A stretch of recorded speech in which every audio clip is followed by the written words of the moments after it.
After a long, exhausting shift, Naomi, a black janitor, was heading back to the supply closet when doctors suddenly rushed past her, shouting that a newly admitted patient needed the rarest blood type in the world. Without hesitation, she stepped forward and said she could help.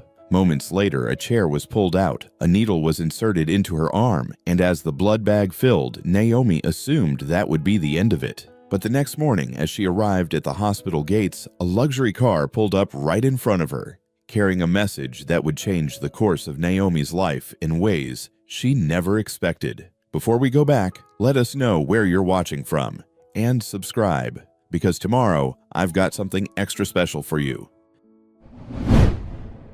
The fluorescent lights of Atlanta General Hospital buzzed overhead like angry wasps. Naomi Carter's knees ached from 8 straight hours of mopping floors, but she couldn't leave yet. Not when Mia was still waiting in the pediatric clinic for her prescription. She wrung out her mop into the yellow bucket, watching dirty water swirl down the drain. Her hands were raw, the skin cracked around her knuckles. 29 years old, and her hands looked 50.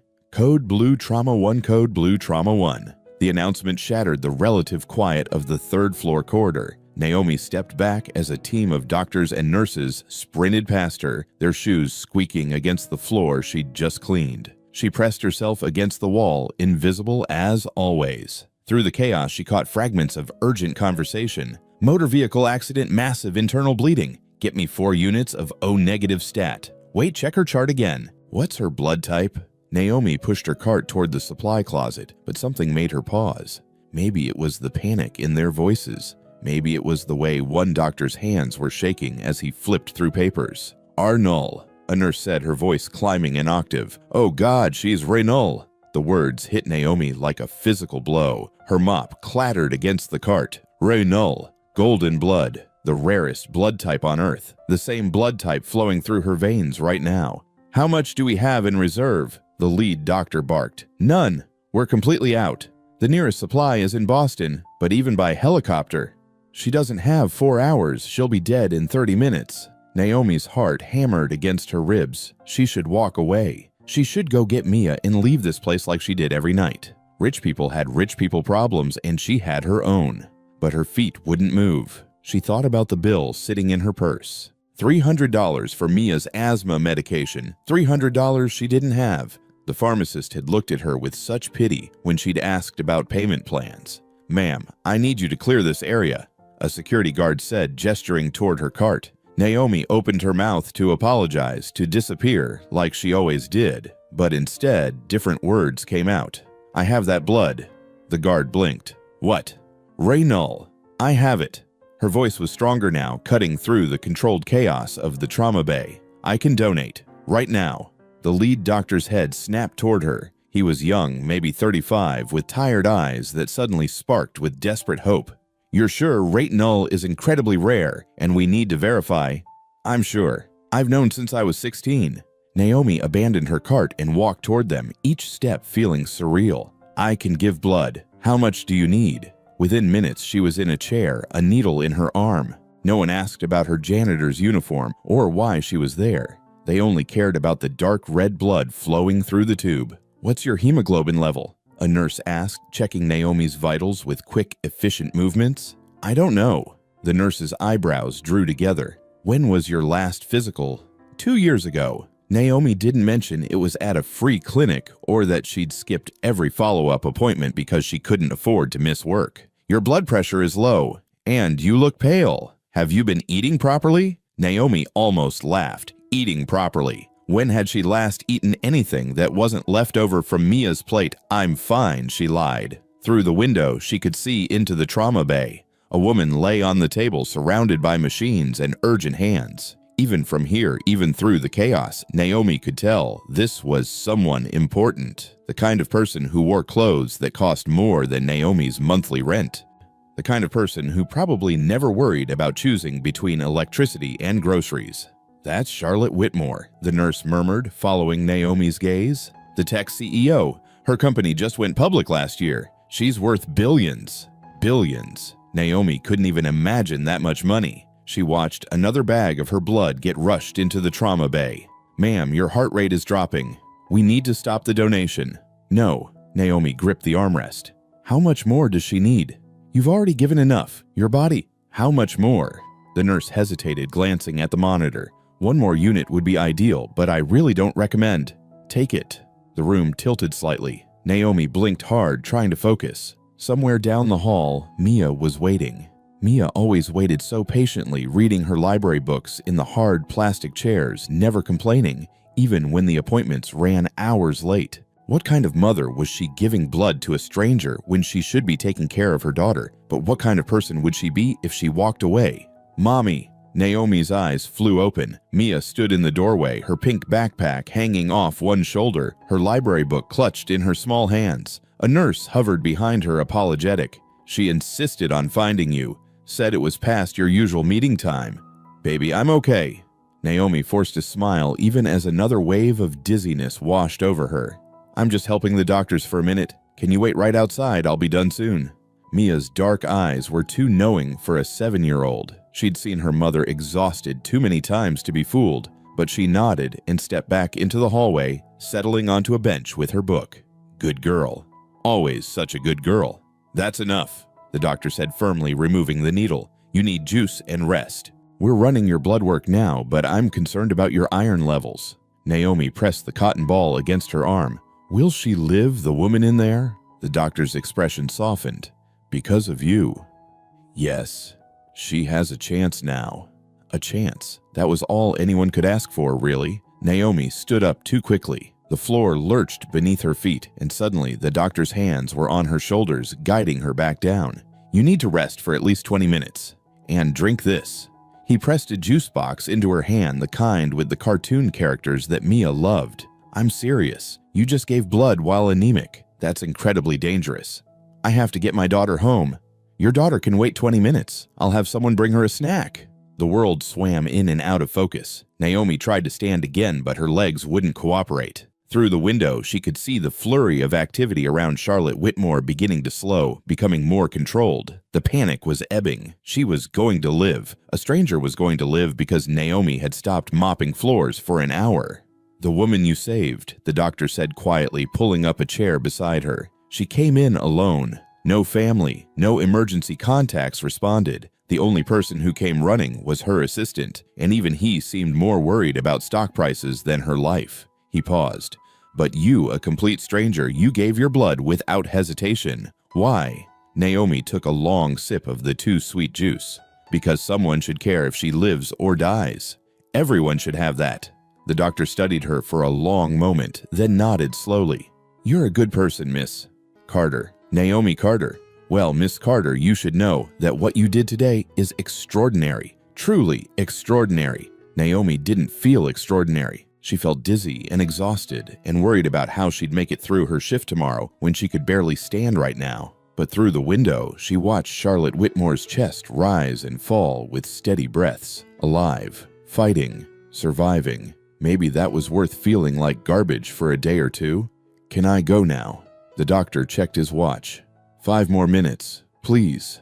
Those 5 minutes felt like hours. Naomi watched Mia through the doorway, her daughter's head bent over her book, completely absorbed in whatever adventure was happening on those pages. She'd given Mia that a love of stories, of worlds beyond their cramped apartment, and endless struggles. She'd given Mia safety even when it cost everything. And today, she'd given a billionaire stranger the same thing, a chance to keep living, to keep breathing, to wake up tomorrow. The world didn't make sense sometimes, but maybe it didn't have to. Maybe all that mattered was the choice you made when someone needed help, even if your hands were raw and your body was exhausted and your own daughter was waiting to go home. Especially then. Naomi stood up slowly, testing her legs. The room stayed mostly still this time. Thank you, the doctor said. Seriously, thank you. She nodded and walked toward Mia, each step deliberate. Her daughter looked up and smiled that beautiful gap-toothed smile that made everything worthwhile. Ready, baby? Ready, mommy. They walked past the trauma bay, past the machines and monitors and people in scrubs, past Charlotte Whitmore, who breathed steadily now, color returning to her face, past the cart with Naomi's mop and bucket waiting right where she'd left them.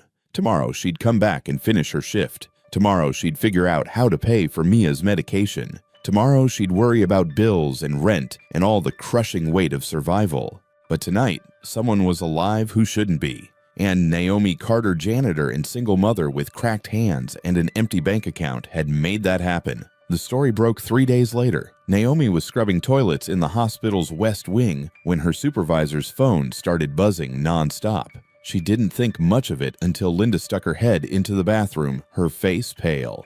"Naomi, you need to come see this." In the break room, a dozen staff members crowded around someone's tablet. They parted when Naomi approached, their expressions ranging from shock to something that looked uncomfortably like awe. The headline blazed across the screen, "Single Mother Saves Tech Billionaire with World's Rarest Blood." Below it, 2 photos side by side. On the left, Charlotte Whitmore at some gala, dripping in diamonds and confidence. On the right, a grainy security camera image of Naomi in her janitor's uniform pushing her cart down a hospital corridor. "Oh God," Naomi whispered. "There's more," Linda said, scrolling down. The article detailed everything: Charlotte's net worth, her company's recent IPO, the desperate search for renal blood. And then, Naomi's part single mother works 2 jobs, lives in subsidized housing, couldn't afford her daughter's medication. Someone had talked, probably the nurse who'd checked her vitals. "You're famous," one of the younger janitors said, almost excited. "This is incredible. Do you know how many people are sharing this?" Naomi's phone, which she'd left in her locker, had 17 missed calls when she finally checked it. News stations, talk shows, a podcast about extraordinary acts of kindness. She ignored all of them and went back to work. By the end of her shift, there were reporters in the parking lot. "Miss Carter, can you tell us what went through your mind when you decided to donate? How does it feel to save a billionaire's life? Have you heard from Charlotte Whitmore yet?" Naomi kept her head down, keys clutched tight in her fist. She'd parked in the far corner like always, where the lot was poorly lit and the asphalt had more holes than pavement. Now she regretted it. "Please, just one comment. My daughter is waiting for me at daycare," Naomi said without stopping. "I'm already late. I have nothing to say." She drove away with her hands shaking on the wheel, watching the reporters shrink in her rearview mirror. This would blow over. It had to. In a week, some celebrity would do something stupid, and everyone would forget about the janitor who donated blood. She was wrong. The next morning, a black Mercedes was parked outside her apartment building. Naomi almost kept walking, but the back door opened, and a woman in an expensive suit stepped out. "Miss Carter, I'm Susan Morrison, executive assistant to Charlotte Whitmore. Mrs. Whitmore would like to meet you." "I don't think that's necessary. She's waiting at the hospital." She insisted. Susan's smile was professional but warm. "She's quite persistent when she wants something. 5 minutes of your time. That's all she's asking." Naomi thought about the 17 messages on her phone, the reporters who'd probably be back tonight, the way her neighbors had stared at her this morning, whispering behind their hands. Maybe meeting the woman would end this circus. 5 minutes, she agreed. Charlotte Whitmore's hospital room looked nothing like the rest of Atlanta General. Someone had brought in real furniture, a leather chair, actual artwork on the walls, flowers that didn't come from the gift shop. The woman herself sat propped against pillows, her silver hair styled, despite the hospital gown, her eyes sharp and assessing. "Miss Carter." Charlotte's voice was stronger than Naomi expected. "Please sit." Naomi remained standing. "I'm glad you're recovering." "Thanks to you." Charlotte studied her with unnerving intensity. "Do you know what the survival rate is for my type of internal bleeding without compatible blood? 3%? You gave me my life back. Anyone would have done the same. But they didn't. You did." Charlotte gestured to the chair again. "Please. I may be recovering, but I'm still injured and craning my neck hurts."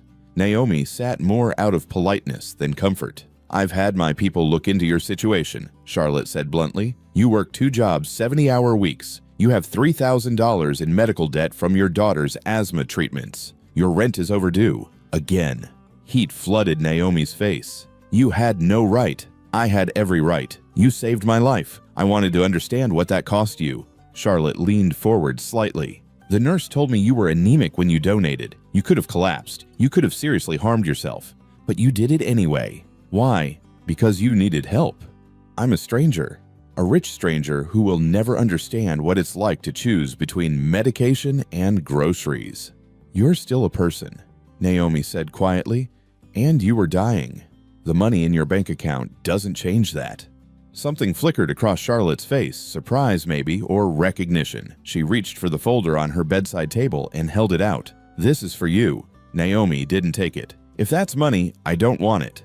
"It's not charity. Consider it a thank you." "I didn't save your life for a reward."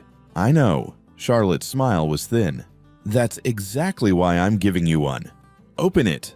Against her better judgment, Naomi took the folder. Inside were documents, a lot of documents. A bank statement showing a paid-off medical debt, a receipt for 3 months of advance rent, a scholarship application to Emory University already filled out in Mia's name with a note for when she's ready. "I can't accept this," Naomi said, but her voice cracked. "You already did. The payments were processed yesterday." Charlotte settled back against her pillows. "I don't believe in owing debts, Miss Carter. You gave me something priceless. I'm simply balancing the scales. This is more than balancing. This is—" Naomi's hands trembled as she closed the folder. "This is too much. It's barely anything to me, but it matters to you, doesn't it?" It mattered more than Charlotte could possibly understand. It mattered like breathing mattered, but accepting it felt wrong somehow, like taking advantage of a desperate moment. "I need to think about this," Naomi said. "Think all you want. The debt is paid regardless." Charlotte's expression softened slightly.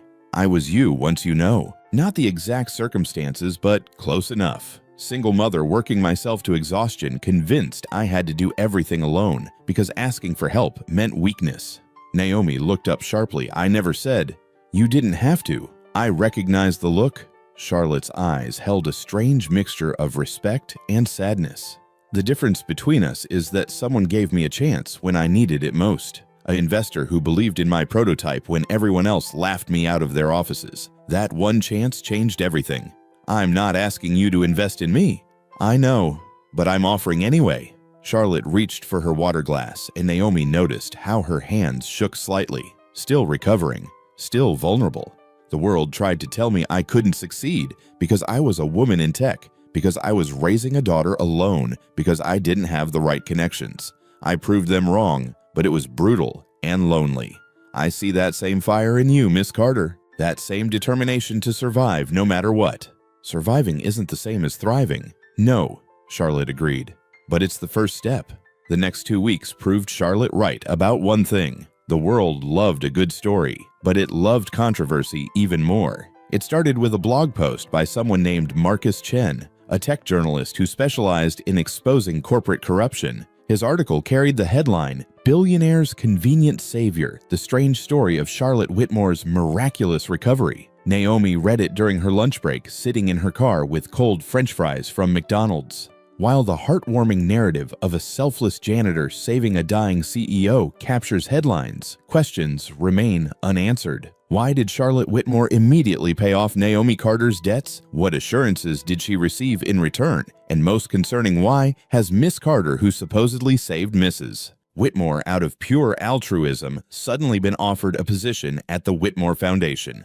The article continued, each paragraph more poisonous than the last. It questioned Naomi's motives, her timing, even the validity of her blood type. It suggested she'd researched Charlotte beforehand, that she'd positioned herself to be in the right place at the right time. It painted her as a con artist. Naomi's phone rang. Linda, her supervisor. "I'm sorry, Naomi, they're letting you go." The words didn't register at first. "What?" "Corporate called. They said the media attention is disrupting hospital operations. Too many reporters, too many questions. They're offering 2 weeks severance, but they want you out today." "Linda, I've worked here for 3 years. I know. I fought them on it. But it's out of my hands." Linda's voice was genuinely apologetic. "I'm so sorry." Naomi sat in her car for a long time after the call ended, watching people come and go from the hospital. Her hospital, where she'd mopped floors and cleaned bathrooms and made everything shine, even though most people never noticed. Gone. Just like that. Her phone buzzed again. A text from her landlord. "Reporters were here, asking questions about you. Other tenants are complaining. We need to talk." Then another message, this one from Mia's school. "Several media outlets have attempted to access the premises, asking for your daughter. We've denied entry, but we recommend picking Mia up early today." The world was closing in. Naomi drove to Mia's school on autopilot. She found her daughter in the principal's office reading quietly, while 2 administrators stood guard at the door. "Mommy!" Mia jumped up, wrapping her arms around Naomi's waist. "They said I had to wait here today. Is something wrong?" "Nothing's wrong, baby." Naomi smoothed Mia's hair back from her face. "We're just going to have a special afternoon together, okay?" In the car, Mia was quiet for a while before asking, "Are those people still talking about you on TV?" "Some of them, yeah. Miss Robinson said you're a hero." "Miss Robinson is very kind. But you are a hero, right? You saved that lady's life." Naomi glanced at her daughter in the rearview mirror, 7 years old and already learning that doing the right thing could complicate everything. "I helped someone who needed help," Naomi said carefully. "That's all." "Then why are people being mean about it?" "Because the world is complicated and unfair," Naomi thought. "Because some people can't accept that poor people might do good things without wanting something in return. Because they need to tear down anything that challenges their assumptions." Sometimes Naomi said instead, "People don't understand things, and when they don't understand, they make up stories." That's not very nice. No, baby, it's not. They went home to their small apartment, and Naomi triple-checked that the door was locked. She closed the blinds, even though it made the place feel like a cave. Outside, she could hear voices, more reporters probably, or maybe just curious neighbors. She made grilled cheese for dinner because it was cheap and filling and Mia's favorite. They ate in front of the TV with the sound turned low, watching a cartoon about a talking dog who solved mysteries. Naomi's phone wouldn't stop buzzing. Unknown numbers. Messages from people she barely knew suddenly interested in her life. A producer from a morning show offering an opportunity to tell your side of the story. A literary agent who wanted to discuss a book deal. And one message from Susan Morrison, "Mrs. Whitmore would like to see you again. Tomorrow, 9 a.m. It's important." Naomi deleted most of the messages but kept that last one. That night after Mia fell asleep, Naomi sat at their tiny kitchen table and did something she rarely allowed herself to do. She cried, not loud dramatic sobs, but quiet tears that slid down her face and dripped onto the Formica surface. She'd done the right thing. She knew she had. So why did it feel like everything was falling apart? The next morning, Susan picked her up in the Mercedes again. This time, they didn't go to the hospital. They drove to a neighborhood Naomi had only seen in magazines. Tree-lined streets, massive houses set back from the road gates that required codes to enter. Charlotte's home was more modest than Naomi expected, though modest was relative when the place still had 3 stories and a circular driveway. Susan led her inside through rooms filled with expensive furniture and modern art that probably cost more than Naomi's entire life savings. But there were also personal touches photos of a young girl at various ages, books stacked on every available surface, a coffee mug abandoned on a side table. Charlotte waited in a sunroom that overlooked a garden. She looked better than she had in the hospital, dressed in casual clothes that still managed to look expensive. "Miss Carter, thank you for coming." Charlotte gestured to a chair. "Coffee, tea." "I'm fine." Naomi sat back, straight hands folded in her lap. "What's this about? I assume you've seen the articles." "Some of them." "Then you know they're calling you a gold digger, a con artist, and several other colorful terms." Charlotte's tone was matter of fact.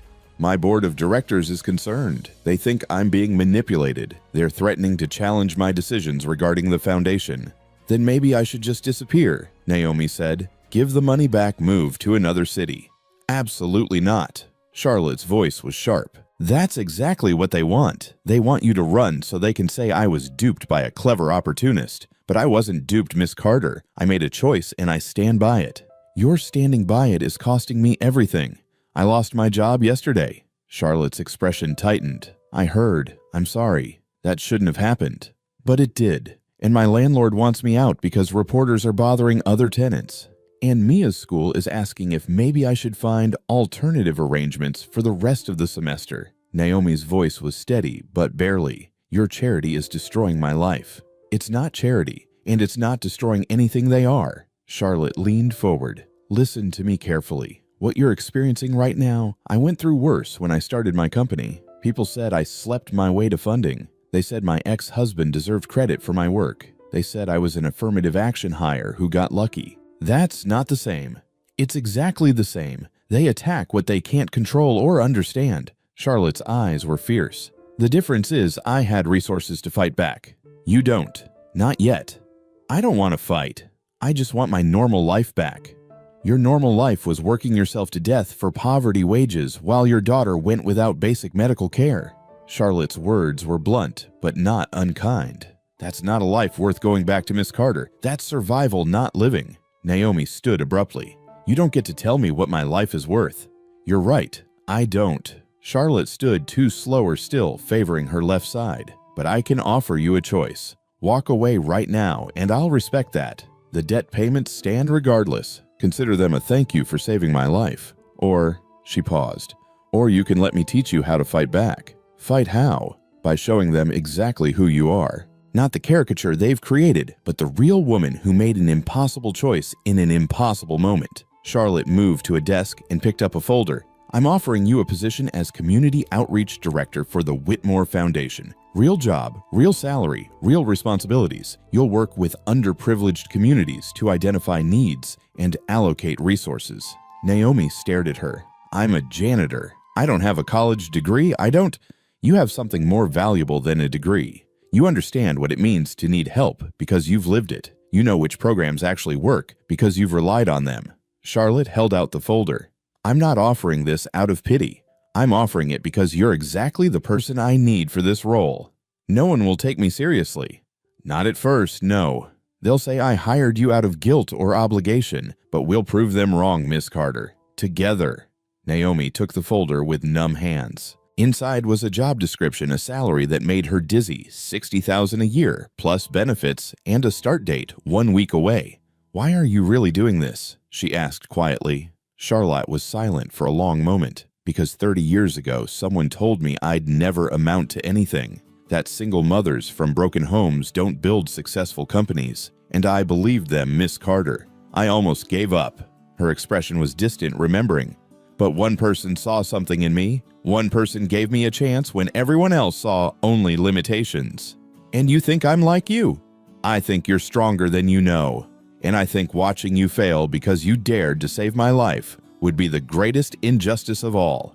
Naomi looked down at the folder at the future being offered. A real salary, health insurance for Mia, a job that mattered. But accepting meant stepping into Charlotte's world, a world that had already shown its teeth. I need to think about it, she said. Of course. Take the weekend. Charlotte walked her to the door. But Miss Carter, whatever you decide, don't let them make you small. You're worth more than that. Naomi spent the weekend researching everything she could about Charlotte Whitmore. The articles painted a familiar picture, brilliant, ruthless, calculating. A woman who'd built a tech empire from nothing, who'd outlasted 3 economic downturns and countless attempts to discredit her. But between the lines, Naomi saw something else. A woman who'd fought for every inch of respect, who'd been underestimated and dismissed and proven wrong again and again. A woman who'd survived by refusing to stay down. On Sunday evening, Naomi called the number Susan had given her. I'll take the job, she said, but I have conditions. Charlotte actually laughed. I wouldn't expect anything less. What are your terms? First, I do the work. Real work. I'm not a token hire or a publicity stunt. If I'm not good at this, you fire me. Agreed. Second, Mia stays out of this. Completely. No media appearances, no photo ops, nothing. She's 7. She deserves a normal childhood. Absolutely agreed. And third, Naomi took a breath. You teach me everything. How to talk to these people, how to handle the media, how to do this job right. I don't want special treatment, but I need training. Miss Carter, that's not a condition. That's exactly what I plan to offer. Charlotte's voice warmed. When can you start? Tomorrow. Eager. I like it. Susan will pick you up at 7. The next morning, Naomi stood in front of her closet and realized she owned exactly 2 outfits that weren't work uniforms or yoga pants. She chose the better of the 2 black slacks and a blue blouse she'd bought for a job interview 3 years ago. Susan took one look at her and made a phone call. We're making a stop first, she said. The stop turned out to be a boutique in Buckhead, where the price tags made Naomi's stomach hurt. A personal shopper named Darcy descended on her with terrifying efficiency. Mrs. Whitmore called ahead, Darcy explained, circling Naomi with a critical eye. She wants you outfitted for professional environments. 3 full looks to start business, formal business, casual, and smart casual. We'll add more as needed. I can't afford. It's part of your employment package. Professional wardrobe allowance. Susan was already browsing a rack of blazers. Every executive gets one. 2 hours later, Naomi emerged wearing clothes that fit properly for the first time in years. Gray slacks that didn't bag at the knees, a white silk blouse that made her feel competent, a blazer that transformed her from invisible to present. "Better," Susan said approvingly. "Now let's go meet your new boss." The Whitmore Foundation occupied the top 3 floors of a building in Midtown. The lobby was all glass and steel, intimidating in its modernity. Naomi's reflection stared back at her from a dozen surfaces, a stranger in expensive clothes pretending to belong. Charlotte's office was surprisingly warm, plants everywhere, comfortable furniture, windows that overlooked the city. Charlotte herself sat behind a desk, fully back to work, despite doctor's orders. "You're supposed to be resting," Susan said disapprovingly. "I'm resting in my office instead of at home.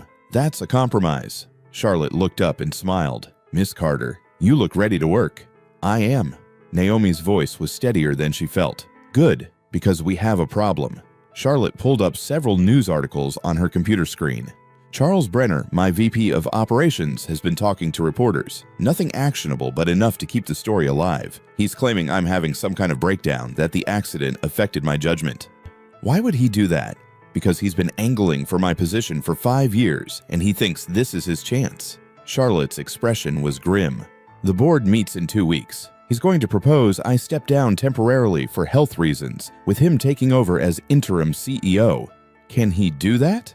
"He can try. He has 3 board members in his pocket, and he needs 5 votes to force the issue." Charlotte stood and walked to the window. "Which is why I need you visible and competent immediately. I need the board to see that my decisions are sound, that hiring you makes strategic sense." "No pressure or anything," Naomi muttered. Charlotte actually smiled. "Welcome to the top, Miss Carter. It's all pressure from here." The next week was brutal. Charlotte started each morning at 6 with a meeting about foundation projects, domestic violence shelters, job training programs, education initiatives. Naomi took notes frantically, trying to absorb everything. Then came media training. A consultant named Jerome drilled her on how to answer hostile questions, how to control an interview, how to protect her privacy while remaining accessible. Someone asks about your daughter. You say, "My family life is private, but I appreciate the interest." Then pivot immediately to foundation work. Jerome's delivery was crisp. Never get defensive. Never overshare. Give them nothing they can weaponize. In the afternoons, Charlotte took her to meetings with donors, policymakers, community leaders. Naomi mostly listened, watching Charlotte work, how she read a room, how she knew when to push, and when to concede, how she commanded respect without demanding it. "You're learning," Charlotte said one evening after a particularly difficult meeting with a congressman who'd spent the entire time mansplaining poverty to Naomi. "I saw you stop yourself from snapping at him 3 times. He was insufferable." "He's also critical to getting funding for our housing initiative. Sometimes insufferable people have useful votes." Charlotte poured them both coffee from the machine in her office. "But you were right about the job placement program. His numbers were completely wrong." "I didn't correct him." "You didn't have to. I did." Charlotte smiled slightly. "That's how partnerships work, Miss Carter. You see the problem, I deliver the correction. He saves face, we get what we need." "It feels like game playing." "It is game playing, but the stakes are real." Charlotte sat back in her chair. "Every dollar we secure helps real people. So yes, we play the game. We smile at idiots and tolerate condescension and bite our tongues when we want to scream, because the alternative is letting people suffer while we maintain our pride." Naomi thought about that on the drive home, watching Atlanta blur past the Mercedes windows. Everything in Charlotte's world had layers: what you said versus what you meant, what you showed versus what you hid. It was exhausting, but it was also effective. By Friday, Naomi could walk into a room without feeling like an imposter. She knew how to introduce herself, how to describe the foundation's work, how to deflect personal questions. She wasn't Charlotte, not even close, but she was becoming someone who could exist in Charlotte's world without drowning. "You've done well this week," Charlotte said as they wrapped up a late meeting. "Better than I expected, actually." "Thanks, I think." "It's a compliment. Most people take months to adjust to this environment. You did it in days." Charlotte shut down her computer. "Susan tells me you're still staying in your old apartment." "The lease isn't up yet." "Miss Carter." Charlotte's tone was patient. "You're making $60,000 a year now. You can afford better." "I'm not ready to move Mia again. She just adjusted to her school." Charlotte studied her for a long moment. "You're worried this won't last, that I'll change my mind or you'll fail and you'll need to go back." Naomi didn't answer, which was answer enough. "I understand that fear," Charlotte said quietly. "I kept my first apartment for 2 years after I could afford better, just in case. Just in case everything collapsed and I ended up back where I started." She stood gathering her things. "But Miss Carter, at some point you have to commit. You have to believe you deserve the success you're building." "Do you still have that apartment?" Charlotte smiled. "No. I finally sold it when I realized I was holding on to a life I'd already outgrown." She paused at the door. "The question is, how long will you hold on to yours?" That night, Naomi stood in her apartment looking at the water-stained ceiling, the carpet that had been old when she'd moved in the kitchen with barely enough room for 2 people. Mia was asleep in the bedroom they shared, her breathing soft and steady. This place had been safety for 3 years. Not comfort, but safety. Maybe Charlotte was right. Maybe it was time to let go. But not yet. Not until she was sure this new life was real. The first sign of trouble came during a foundation event at the High Museum of Art. Naomi was networking, she'd learned to call it that, instead of awkwardly making conversation with rich people when she felt someone watching her. She turned and froze. Reggie, her ex-husband, stood near the bar wearing a suit she knew he couldn't afford, his eyes locked on her with an intensity that made her skin crawl. "Excuse me," she said to the donor she'd been talking to and headed for the bathroom. Her hands shook as she gripped the sink. He'd found her. Of course he'd found her. Her face had been all over the news for weeks. Her phone buzzed. A text from an unknown number. "You look good. Real good. We should talk." Naomi deleted it, but 3 more came immediately. "I've been thinking about Mia. A girl needs her father. Saw you on TV. Living fancy now. We need to discuss arrangements." She blocked the number with trembling fingers. When she returned to the event, Reggie was gone. But the damage was done. Naomi couldn't focus for the rest of the evening, couldn't shake the feeling of being hunted. Charlotte noticed. "What's wrong?" "Nothing. I'm fine." "You're a terrible liar." Charlotte guided her to a quiet corner. "What happened?" Naomi wanted to lie again, to say it was just a headache or exhaustion, but Charlotte's expression was too knowing, too concerned. "My ex-husband is here. Was here. He texted me." Charlotte's entire demeanor changed, sharpening into something cold and dangerous. "Show me." Naomi pulled out her phone, scrolling back to the messages before she'd blocked him. Charlotte read them, her jaw tightening with each word. "This is a threat," she said flatly. "He's threatening to go after custody. He has no grounds. He's—" Naomi stopped the old shame rising. "He was abusive, but I never pressed charges. I just left. Because pressing charges requires time and money, and lawyers, none of which you had." Charlotte was already pulling out her own phone. "That ends now. I'm getting you the best family attorney in Atlanta. We'll file for a restraining order, document everything, and make sure he can never touch you or Mia again." "I can't afford." "You're not paying for it. I am." Charlotte held up a hand before Naomi could protest. "Not as charity. As protection for a valued employee who's being harassed. It's a legitimate business expense." "Charlotte." "Miss Carter, I'm going to be very clear about something." Charlotte's voice was gentle but firm. "I employ over 3,000 people. I protect them from threats, whether those threats are workplace harassment, corporate espionage, or abusive ex-partners. This is no different." But it felt different. It felt personal in a way that scared Naomi almost as much as Reggie's reappearance. The attorney Miranda Hayes met with them the next morning. She was 50, professional, and radiated competence. "Tell me everything," she said, and Naomi did. The apartment where Reggie would lock her in the bedroom. The night he'd pushed her down the stairs when she was 5 months pregnant. The time he'd grabbed Mia by the arm so hard he left bruises, and that had been the final breaking point. The night she'd packed one bag while he was passed out drunk and disappeared. "You did the right thing leaving," Miranda said when Naomi finished. "But we need to document this properly now. Hospital records, police reports, if any exist, witness statements. Anything we can use to establish a pattern of abuse. I don't want Mia involved in this. She doesn't even remember him." "She won't have to be. Not if we're thorough." Miranda made notes on her tablet. "Has he contacted you directly since the texts?" "No, but he's been watching my apartment building. My neighbor mentioned seeing someone who matches his description hanging around." Miranda exchanged a look with Charlotte. We'll expedite the restraining order. In the meantime, I strongly suggest you stay somewhere else." "I can't just leave." "You can stay with me," Charlotte said. "I have more than enough room, and my home security is extensive." Naomi started to refuse automatically, then stopped. Reggie knew where she lived. He knew where Mia went to school. He was escalating the way he always had. "Just until the restraining order is in place," she said finally. Charlotte's estate felt even larger when Naomi moved in with suitcases and her frightened daughter. A housekeeper named Teresa showed them to a guest suite that was bigger than their entire apartment. "Is this a hotel?" Mia whispered, eyes wide, as she took in the king-sized bed, the sitting area, the bathroom with a tub that could fit 4 people. "It's Mrs. Whitmore's home. We're staying here for a little while." "Why?" "Because your father is a monster who I thought I'd escaped," Naomi thought. "Because I'm terrified he'll try to take you away from me." "Because it's safer here," she said instead. "And because Mrs. Whitmore is being very kind." Charlotte joined them for dinner that evening. Nothing fancy, just pasta and salad that Teresa had prepared. Mia was shy at first, but Charlotte had a knack for talking to children that surprised Naomi.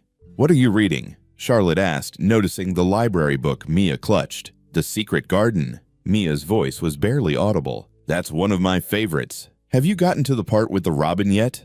Mia nodded enthusiastically, and soon they were deep in conversation about books and gardens and whether magic was real. Naomi watched them, something tight in her chest, loosening slightly. For 3 years, it had been just her and Mia against the world. Having someone else care, someone else engage, it was both comforting and terrifying.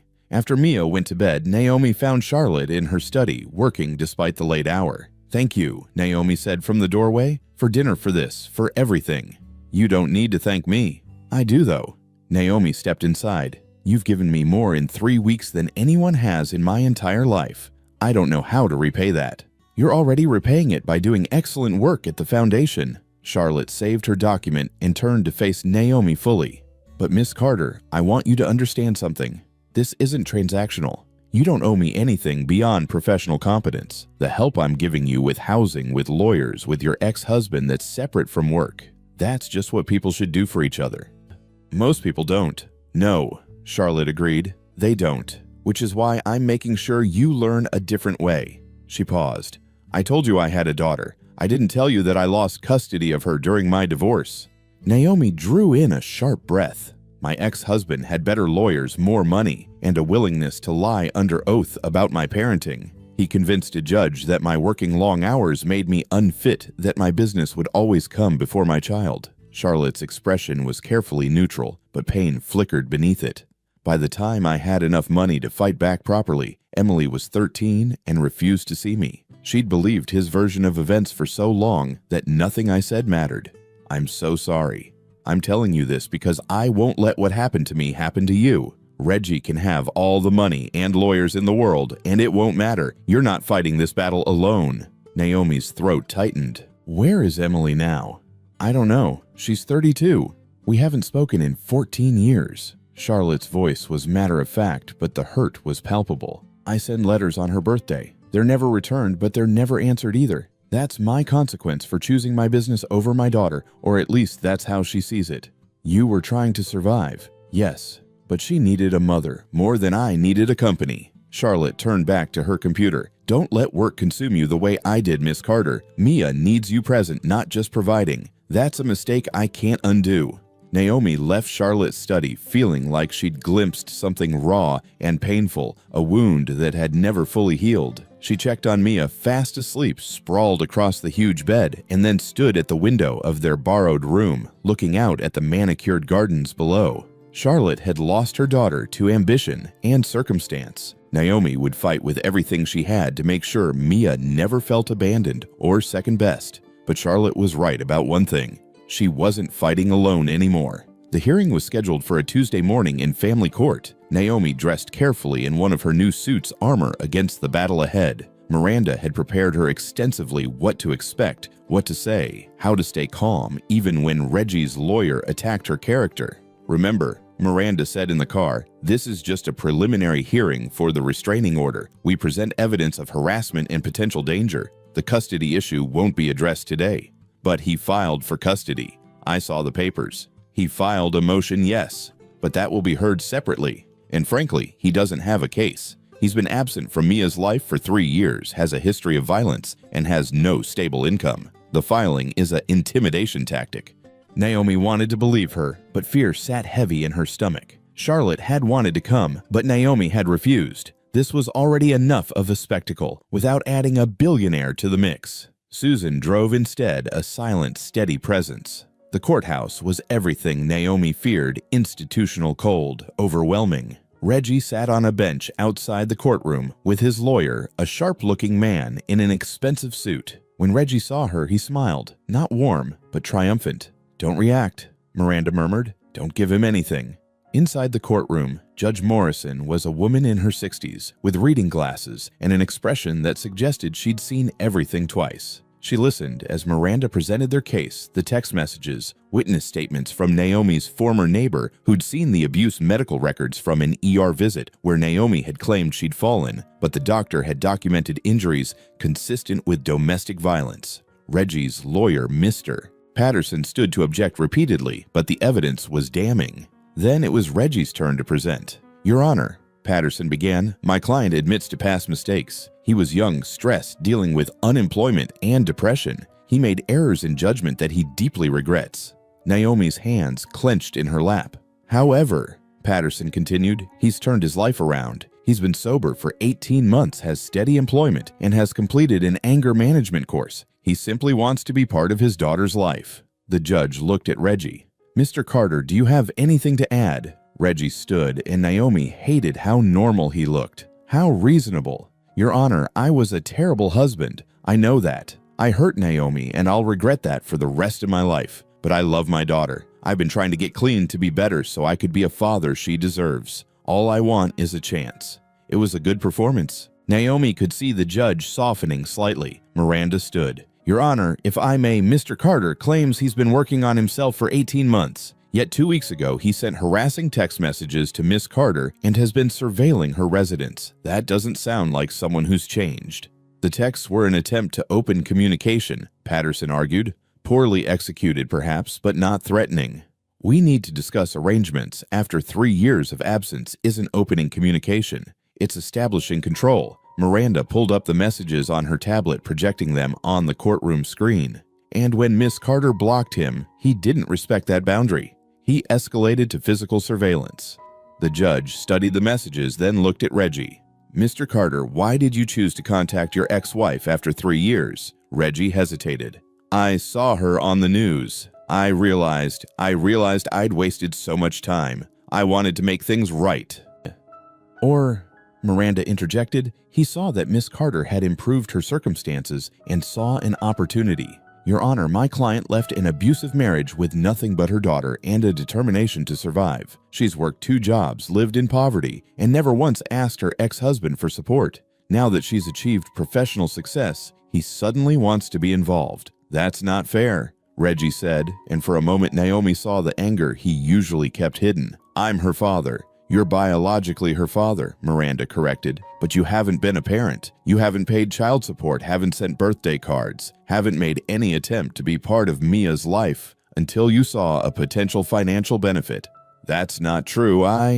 "Mr. Carter," the judge said sharply, "you'll have your turn. Sit down." The hearing lasted another hour. Patterson tried to paint Naomi as bitter and vindictive, someone who was using her new connections to shut out a reformed man. But every time he attacked, Miranda countered with facts. Reggie's employment history spotty. At best, his completion of anger management dropped out after 3 sessions. His sobriety unverified and unsupported by any treatment program. Finally, Judge Morrison removed her glasses and rubbed the bridge of her nose. "I've heard enough," she said. "Mr. Carter, your concern for your daughter might be genuine, but your approach has been inappropriate and alarming. Miss Carter has legitimate reasons to fear contact with you." Relief flooded through Naomi so strongly she felt dizzy. "I'm granting a temporary restraining order," the judge continued. "You are not to contact Miss Carter or her daughter directly or indirectly. You are not to come within 500 feet of their residence, workplace, or the child's school. This order will stand for 6 months, at which point we'll review." "Your Honor," Patterson started. "As for the custody motion, that hearing is scheduled for 8 weeks from now. Mr. Carter, if you want any chance of being part of your daughter's life, I suggest you use that time to actually do the work you claim you've done.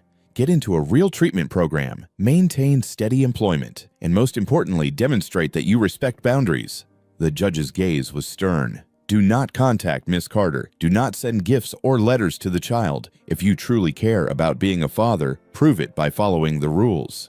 The gavel came down, and it was over. Outside the courthouse, Naomi leaned against the building and tried to breathe normally. Miranda was on her phone already drafting a formal notification of the restraining order. Susan waited by the car, giving Naomi space. "You did well in there," Miranda said, tucking her phone away. "You stayed calm, dignified. That matters. He's not going to stop." "Probably not. But now we have legal backing. If he violates this order, he goes to jail. And his custody case becomes impossible." Miranda squeezed Naomi's shoulder. "I know it doesn't feel like a victory, but it is. You're protected now." Protected. The word felt fragile, easily shattered, but it was more than she'd had this morning. Charlotte called as they drove back. "Miranda already briefed me. How are you holding up?" "I'm okay." Naomi watched Atlanta blur past the window. "He looks so normal, Charlotte, so reasonable, like a different person." "Abusers are often charming in public. That's how they get away with it for so long." Charlotte's voice was gentle. "But you survived him once, and you'll survive this too. We'll make sure of it." "I can't keep living in your house forever." "Why not? I have plenty of room, and Mia seems happy." "Because it's not sustainable. Because," Naomi struggled to articulate the fear, "because I need to know I can take care of us on my own, without depending on you or anyone else." There was a long pause. "I understand that. But Miss Carter accepting help doesn't make you weak. It makes you smart." "I know. I need to feel capable." "You are capable. You've always been capable. Having support doesn't change that." Charlotte's tone softened. "But when you're ready to move, we'll find you a place. Somewhere safe with good security." "Deal." "Deal." That evening, Naomi picked Mia up from school herself. Charlotte had arranged for a driver to handle transportation. But today, Naomi needed to see her daughter with her own eyes. Mia ran to her backpack, bouncing. "Mommy, Miss Chen said I got 100 on my spelling test." "That's wonderful, baby." Naomi hugged her tight, breathing in the scent of her daughter's shampoo. "I'm so proud of you." "Can we get ice cream to celebrate?" They stopped at a local shop, and Mia chattered about her day over a chocolate cone. Naomi watched her, this beautiful, resilient child who'd adapted to every upheaval without complaint. Mia would never know her father, not really. And maybe that was a tragedy in some abstract way, but mostly it was a mercy. She would grow up without violence, without fear, without ever thinking it was normal for someone who loved you to hurt you. "Mommy, why are you crying?" Naomi wiped her eyes quickly. "I'm just happy, sweetheart. Sometimes people cry when they're happy." "That's weird." "Yeah," Naomi agreed, smiling. "It kind of is." They drove back to Charlotte's house, their temporary home, and found Charlotte waiting with dinner already prepared. Teresa had made chicken and vegetables, and they ate together like a makeshift family. Later, after Mia was asleep, Naomi found Charlotte on the back patio looking out at the darkened garden. "Thank you," Naomi said, "for Miranda, for the house, for everything." "You've thanked me enough." "I haven't, though." Naomi sat in the chair beside her. 3 weeks ago, I was invisible. I cleaned floors and worried about bills and thought that was just how life would always be. And then you, she stopped, emotion thick in her throat. You saw me. Not what I could do for you, but just me. Naomi, a person worth investing in. Charlotte turned to look at her, and in the dim light, her expression was soft. You saved my life, Miss Carter. The least I could do was help you save yours. It's more than that. You know it is. Yes, Charlotte said quietly. I suppose it is.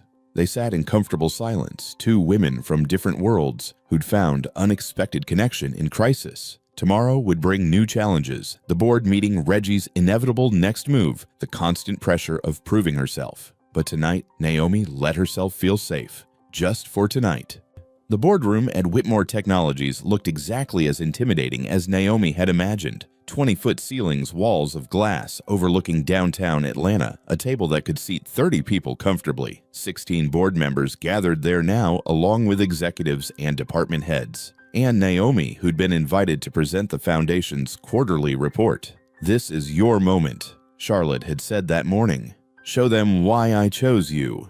Now, standing at the head of the table with her presentation loaded and her hands only slightly trembling, Naomi wondered if she'd made a terrible mistake accepting this job. Charles Brenner sat 3 seats from the end, his expression carefully neutral. He'd been professional toward Naomi over the past 2 weeks, surface-level friendly offering help with projects, but she didn't trust it. Charlotte had warned her that Brenner played long games. "Thank you all for having me." Naomi began clicking to the first slide.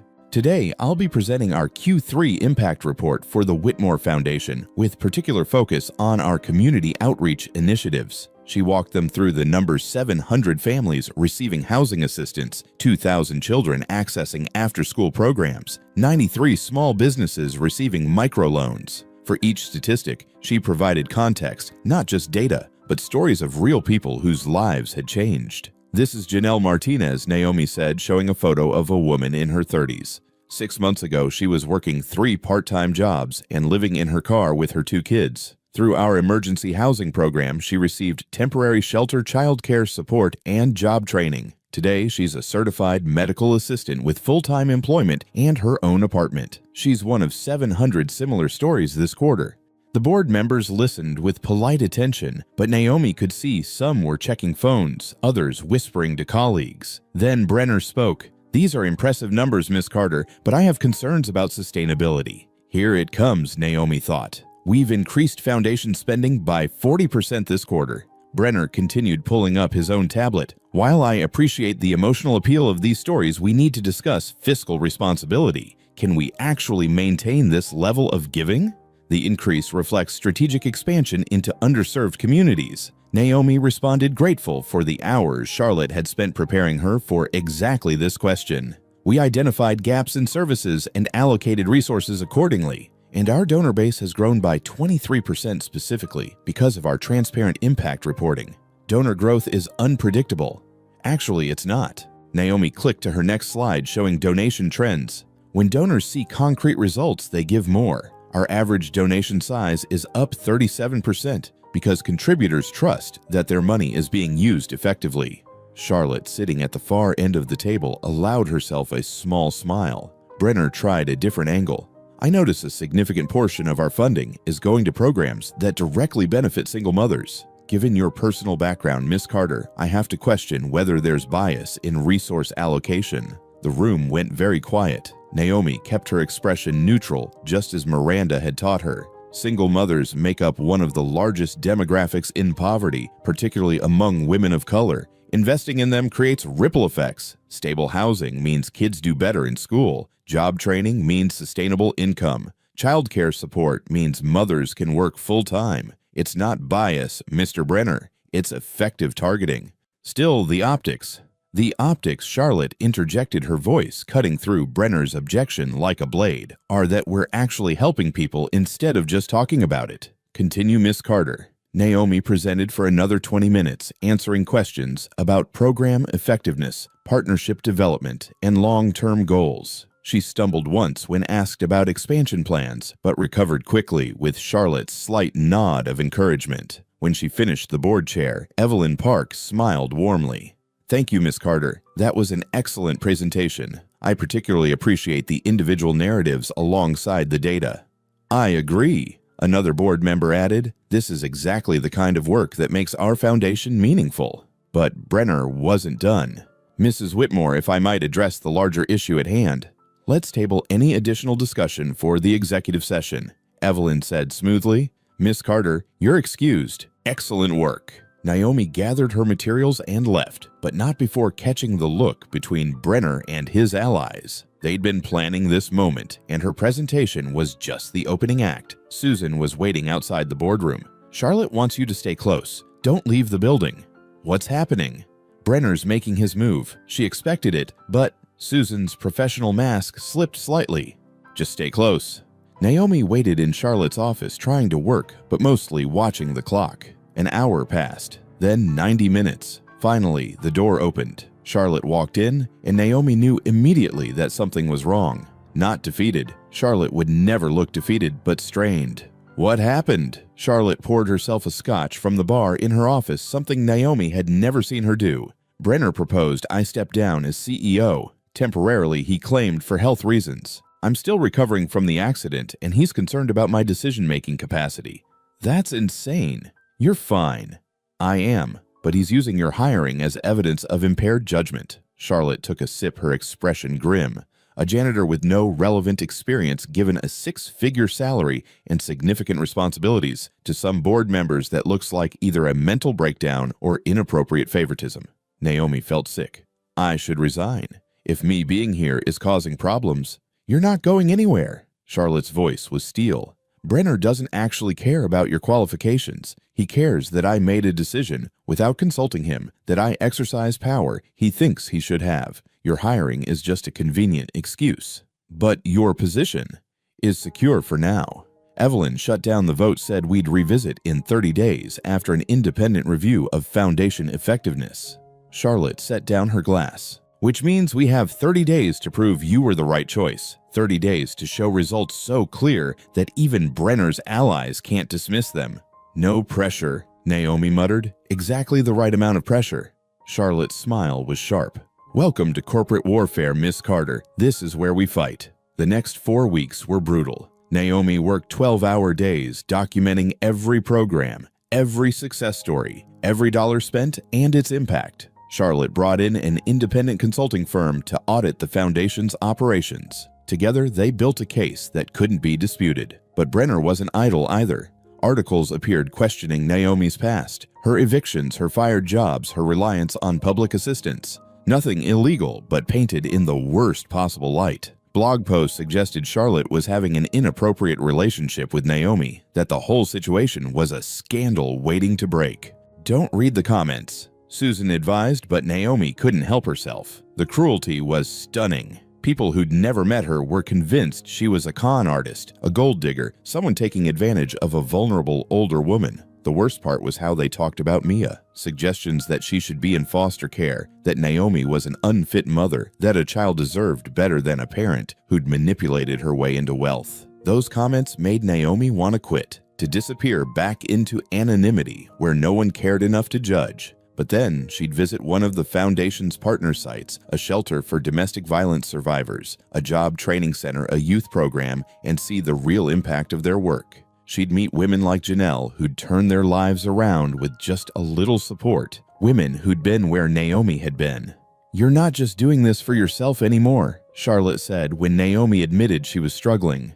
You're doing it for everyone who comes after you, every woman who needs to know that circumstances don't define capability. The independent audit was scheduled for the Friday before the board meeting. 2 auditors spent 3 days reviewing foundation operations, interviewing beneficiaries, examining financial records. When they finished, they requested a meeting with Charlotte and Naomi together. Your foundation is remarkably well run, the lead auditor, a woman named Patricia, said without preamble. In my 20 years of nonprofit evaluation, I've rarely seen this level of efficiency and impact. Your cost per beneficiary ratio is extraordinary. Relief flooded through Naomi. More importantly, Patricia continued, Miss Carter's programs show sophisticated understanding of systemic poverty. The way she's structured support services, layering housing assistance with job training, childcare, and mental health resources demonstrates practical knowledge that frankly exceeds what I typically see from people with advanced degrees in this field. So your recommendation, Charlotte asked. Not only should Miss Carter keep her position, she should be given expanded authority. Her approach is working, and restricting it would be detrimental to the foundation's mission. That evening, Charlotte took Naomi to dinner at a quiet restaurant, just the 2 of them. We won, Charlotte said, raising her wine glass. Patricia's report is unimpeachable. Brenner has no grounds to challenge your position now. He'll find other ways to cause problems. Probably. But that's not today's concern. Charlotte studied Naomi across the table. How are you feeling, really? Naomi considered the question. Exhausted, angry that I had to prove my worth 10 times over when a man with a degree would have been accepted immediately. But also, she paused. Also proud. I did the work. I earned this. You did more than earn it. You exceeded every expectation. Charlotte's expression softened. I need to tell you something. The board meeting on Monday isn't just about reviewing Patricia's report. What else? I'm announcing my retirement. Full retirement, not stepping down temporarily. I'll remain on the board, but I'm done being CEO. Naomi's stomach dropped. But you love this company. I do, but I'm 73 years old and I nearly died 2 months ago. That tends to clarify priorities. Charlotte smiled slightly. I want to spend my remaining years actually living instead of just working. Travel. Read. Maybe repair the relationship with my daughter, if that's even possible. Who will replace you? Marcus Reed, our CFO. He's brilliant and fair, and he despises Brenner. The transition will be smooth. Charlotte reached across the table, covering Naomi's hand with her own. But I need to know you'll be okay. With me gone, Brenner will try again. I can handle Brenner. I know you can, but you shouldn't have to alone. Charlotte withdrew her hand, pulling an envelope from her purse. This is for you. Don't open it until you get home. Charlotte, trust me. That night in the guest room that had become home, Naomi opened the envelope. Inside was a letter and a set of keys. Dear Naomi, by the time you read this, I'll have announced my retirement to the board. I'm ready for that next chapter, but I needed to ensure you'd be secure before I step away. The keys are to a house in Virginia Highland. Nothing extravagant, just a safe, comfortable place for you and Mia. It's in your name, fully paid, with a trust set up to cover property taxes for the next 20 years. Before you protest, understand that this isn't charity. It's an investment in the future of the foundation. I need my community outreach director to have stability, and I refuse to let housing insecurity distract you from your work. You've taught me something over these past 2 months. You've reminded me that generosity isn't about grand gestures or public recognition. It's about seeing someone struggle and simply choosing to help. That's what you did for me in the hospital. You saw a dying woman and chose to help. No calculation, no expectation of reward, just human compassion. I'm trying to learn from your example. The board will approve your promotion to senior director on Monday. It comes with a raise and expanded authority. You'll have the power to shape foundation policy, to determine how we allocate resources to create real change. That's not a gift, that's recognition of what you've already proven you can do. One more thing, I've added you to my personal will as co-executor with my attorneys. If something happens to me, you'll have a voice in how my estate is distributed. I trust you to remember what matters, not corporate interests or stock prices, but real people with real needs. Thank you for saving my life, both literally and figuratively. With respect and affection, Charlotte Naomi read the letter 3 times, tears streaming down her face. Then she went to check on Mia, who was fast asleep, safe and protected and loved. Tomorrow would bring the board meeting Brenner's next scheme, new challenges and battles. But tonight, Naomi allowed herself to feel what she'd been afraid to acknowledge: hope. Real, tangible hope for a future beyond survival. The board meeting on Monday was nothing like Naomi expected. Charlotte walked into the boardroom looking regal, her silver hair swept back, wearing a power suit that probably cost more than Naomi used to make in 6 months. But there was something different about her too. A lightness, as if she'd already let go of the weight she'd been carrying. Patricia presented her audit findings, first methodically destroying every argument Brenner had made against Naomi's competence. The numbers were irrefutable: program effectiveness, up 42%, beneficiary satisfaction at 96%, cost efficiency exceeding industry standards. Miss Carter's approach is innovative precisely because it's grounded in lived experience, Patricia concluded. She understands the population she serves in ways that research and theory simply cannot replicate. The foundation would be foolish to lose her. Evelyn Park nodded approvingly. Thank you, Patricia. That's exactly what we needed to hear. She turned to Naomi. Miss Carter, on behalf of the board, I'd like to apologize for the scrutiny you've faced. Your work speaks for itself, and we're grateful to have you. Brenner's expression was stone, but he said nothing. Then Charlotte stood. Before we move to other business, I have an announcement. Effective December 31st, I will be stepping down as CEO of Whitmore Technologies. The room erupted. Questions flew from every direction, but Charlotte raised her hand for silence. This isn't a health issue or a crisis. It's a choice. I've given this company 45 years of my life, and it's thrived, but I'm ready to focus on other things: the foundation, my family, the life I've neglected while building this empire. Her gaze swept the room. Marcus Reed will assume the CEO position with my full support and recommendation. The transition will be seamless. More questions, more protests, but Charlotte was unmoved. She'd made her decision, and as always, it was final. After the meeting, Brenner cornered Naomi in the hallway. You think you've won, he said quietly, his professional mask finally slipping.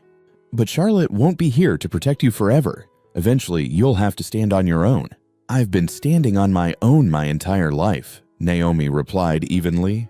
"The difference now is I have resources. That doesn't make me weak, Mr. Brenner. It makes me dangerous." His eyes narrowed. "We'll see." "Yes," Naomi agreed. "We will." 3 months later, Naomi stood in the living room of her new house watching Mia arrange books on a shelf. Their furniture was sparse but comfortable, mostly secondhand pieces that Naomi had picked out herself, refusing to let Charlotte furnish the place. "This one is mine," Mia declared, claiming the entire bottom shelf for her library books. "That's fair," Naomi said, smiling. "But we need to leave room for groceries in the kitchen." The house was perfect. 3 bedrooms, a backyard where Mia could play, a neighborhood with good schools, and sidewalks where people walked their dogs. Nothing extravagant but safe. Theirs. A knock at the door interrupted her thoughts. Charlotte stood on the porch holding a potted plant. "Housewarming gift," she said. "Teresa insists every home needs something green." Naomi let her in, and they walked through the space together, Charlotte admiring Mia's careful arrangement of her room, the kitchen where Naomi had already hung up Mia's artwork from school. "You've made it yours," Charlotte observed. "That's good." They sat on the back porch while Mia played in the yard, creating an elaborate fairy house from sticks and leaves. "I heard from Emily," Charlotte said suddenly. Naomi turned to her in surprise. "Your daughter. She called last week. Said she'd seen the news about my retirement and wanted to talk." Charlotte's expression was carefully controlled, but Naomi could see the emotion beneath. "We had coffee yesterday. 2 hours. It was—" She paused. "It was a start." "Charlotte, that's wonderful." "Maybe. She's still angry. Still has a lot of unresolved feelings about her childhood, but she's willing to try, and that's more than I expected." Charlotte looked out at Mia. "She asked about you, actually. About the janitor who saved me." "What did you tell her?" "That you taught me something important about what really matters. That success means nothing if you're alone at the end." Charlotte glanced at Naomi. "She wants to meet you sometime, if you're comfortable with that." "I'd be honored." They sat in comfortable silence for a while, 2 women who'd found an unlikely friendship in crisis. Charlotte would always be a mentor, an advocate, someone who'd opened doors Naomi hadn't known existed. But she'd also become something simpler and more profound, a friend. "I have something for you," Charlotte said, pulling out a small box. "Before you protest, it's not expensive. Well, not monetarily." Inside was a key on a simple chain. "It's to a cabin in Vermont," Charlotte explained. "The one I mentioned in my letter. It's been in my family for 60 years, and it's where I go when I need to remember who I am underneath all the corporate identity. I want you to have access to it. Whenever you need to escape, to breathe, to just be, it's yours." "Charlotte, I can't." "Yes, you can. Consider it payment for what you've given me. I gave you blood. That's not—" "You gave me so much more than blood, Naomi." Charlotte's voice was soft. "You gave me perspective, purpose, a reason to think about legacy beyond stock prices and board meetings. You reminded me that the best investment I could make was in actual people, not just ideas about helping people." Naomi took the key, holding it tight. "Thank you for everything." The thanks goes both ways. That evening, after Charlotte left and Mia was in bed, Naomi sat at her kitchen table with a cup of tea and thought about how much had changed in 4 months. She had a job that mattered, doing work that actually helped people. She had a home where Mia was safe and happy. She had friends, real friends, not just coworkers or acquaintances, but people who cared about her well-being. And she had something she'd never had before: options. The freedom to make choices instead of just reacting to circumstances. Her phone buzzed. A text from Miranda: custody hearing canceled. Reggie withdrew his motion. He's not going to bother you again. Relief and vindication washed through her in equal measure. Reggie had finally realized he couldn't win, couldn't control her anymore. That chapter of her life was truly closed. She texted back, "Thank you for everything." Miranda's response was immediate. "You did the hard part. I just filed paperwork." But that wasn't true. Miranda had given her legal protection. Charlotte had given her opportunity. Susan had given her practical support. Teresa had made her feel welcome.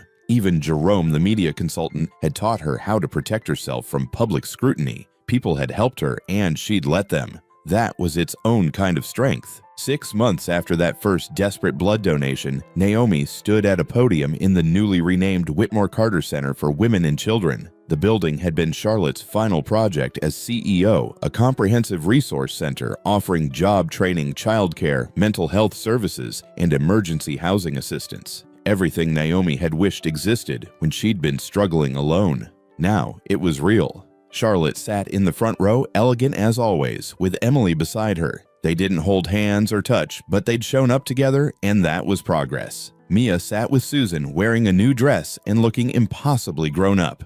4 years ago, Naomi began, her voice steady. I was working 2 jobs and still couldn't afford my daughter's medication. I was 1 crisis away from homelessness, 1 emergency from complete disaster. I felt invisible, like society had decided my worth based on my bank account instead of my humanity. She looked out at the audience, politicians, donors, community leaders, and most importantly, the women who'd be served by this center. Today, we open a place where no one is invisible, where single mothers aren't seen as burdens, but as people with incredible potential, where poverty is treated as a circumstance to overcome, not a moral failing. Naomi's voice strengthened. This center exists because Charlotte Whitmore believed that everyone deserves a chance. Not just the educated, not just the connected, but everyone.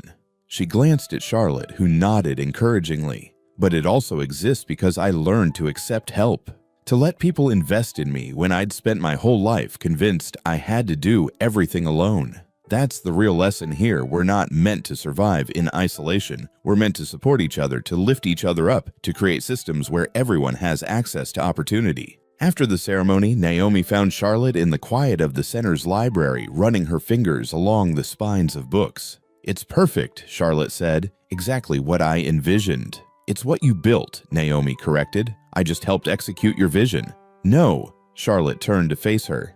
I provided resources. You provided the blueprint. Every program here reflects your understanding of what people actually need, not what wealthy donors think they need. That distinction matters. Naomi smiled. Then I guess we make a good team. The best. Charlotte's expression grew serious. I won't be around forever, Naomi. I need to know the foundation will continue this work after I'm gone. Don't talk like that. I'm being practical. I'm 74. I have maybe 10 good years left, maybe less. Charlotte took Naomi's hands. Promise me you'll keep fighting. For every woman who's where you used to be, for every child who deserves better, for everyone who's been told they don't matter, promise me. I promise, Naomi said and meant it. That night, Naomi drove Mia to the cabin in Vermont for their first visit. The place was small and rustic, surrounded by trees with a view of mountains in the distance. No internet, no TV, just peace and quiet and space to breathe. They built a fire in the fireplace and roasted marshmallows. Mia told stories about school, about her friends, about the book she was writing, about a girl who could talk to animals. Mom, Mia said as they watched the fire, are we rich now? Naomi considered the question. They had enough, more than enough by her old standards. Security, comfort, opportunity. But rich. We're okay, she said. We have what we need, and we can help other people sometimes. That's better than being rich. Good. Mia snuggled closer. I like helping people, like you helped Mrs. Whitmore. Yeah, baby. Like that. Later, after Mia was asleep, Naomi stood on the cabin's porch and looked up at the stars. More stars than she'd ever seen in the city, brilliant and infinite against the darkness. She thought about Charlotte, who'd given her so much, but who'd also learned from her. She thought about the women who'd use the new center, who'd find pathways out of poverty because resources existed that hadn't been there before. She thought about Mia growing up with security and opportunity, never having to wonder if they'd have food tomorrow or a place to sleep. And she thought about herself, Naomi Carter, who'd started as invisible and had somehow become someone who mattered, not because of money or status, but because she'd chosen to help when it would have been easier to walk away. The world wasn't fair. It probably never would be. But maybe that meant the small acts of fairness mattered more. The moments when someone chose kindness over cruelty, generosity over greed, connection over isolation. Maybe that's what legacy really meant, not buildings with your name on them or wealth passed down through generations, but the ripple effects of choosing to care. Naomi had saved Charlotte's life with her blood. Charlotte had saved Naomi's life with her belief. And together, they were building something that would save lives long after both of them were gone. That was enough. That was everything.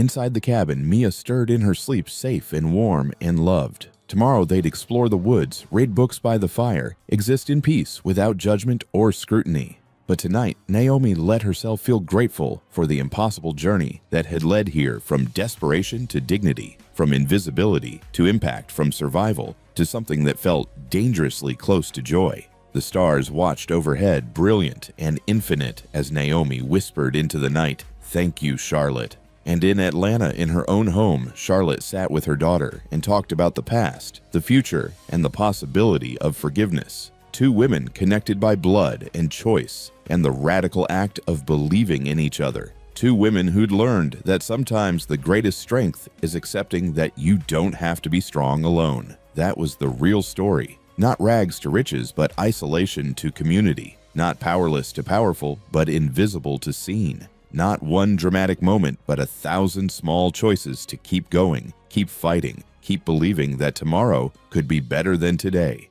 And in the end, it was. Join us to share meaningful stories by hitting the like and subscribe buttons. Don't forget to turn on the notification bell to start your day with profound lessons and heartfelt empathy.